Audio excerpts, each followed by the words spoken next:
Hi, and welcome to this week's official Xbox 360 magazine's OXM report. As one of 2010's most anticipated titles, Aliens vs. Predator has a lot to live up to. So we talked to developer Rebellion about what we can expect to see in the game. It deserves a damn good game, doesn't it, really? I mean, there's some good movies and some great movies in the whole of the number of movies that we are. And I always think, you sort of go back to the originals, I always think for inspiration, you really want to draw it from Alien, Aliens, and then Predator. Those to me are the sort of the three elements that are at the core of what we're trying to do with the game. The Predator in the first movie was a really horrible beast, was skinning people, putting up in the trees, collecting trophies. Was, in a way, the Predator's become a little bit of a hero in some ways in people's minds because he's kind of cool.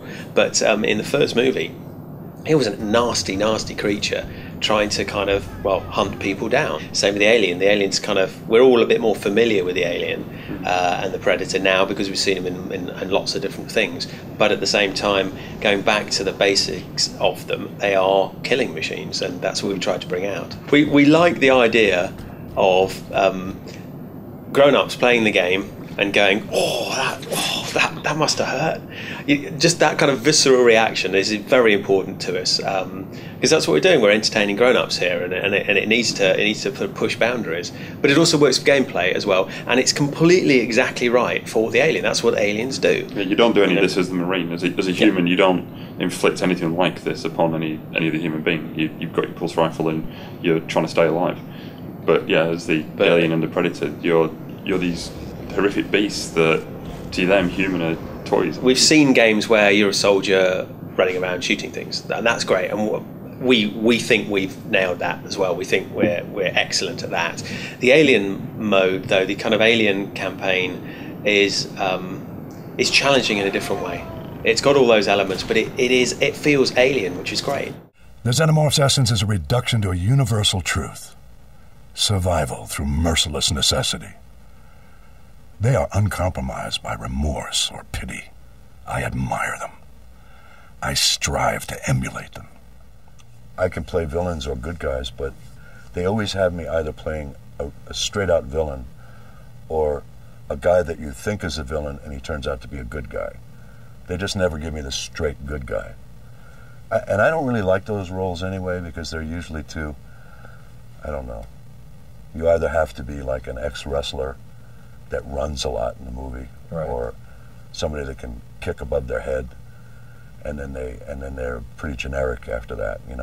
We all know what's going to happen. The girl walks in the room, and that's the girl. And I kind of like the darker side, the more reality side in roles, only because they're more interesting. The guy that they got for Predator was 7'6", and he was a soccer player from England. And when he put on all of that stuff, the dreadlocks and all of this stuff, he was 8 feet tall.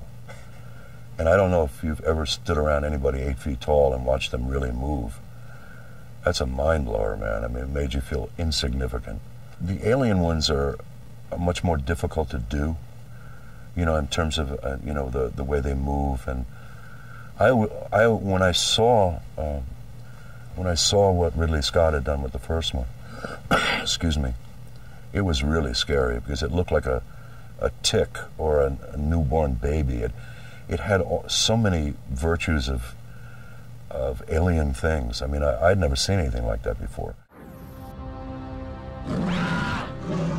AVP1 was the first game, as far as I'm aware, that did that 4-player against a whole lot of aliens coming at you, and you have to stay alive for as long as you can. And the reaction to that, and as soon as we announced, everyone was like, "It better have that mode." And yeah, it better have that mode because it's great. There's something different about it, again, from the experience of running around when you know that the other species are controlled by AI versus when they're controlled by other players.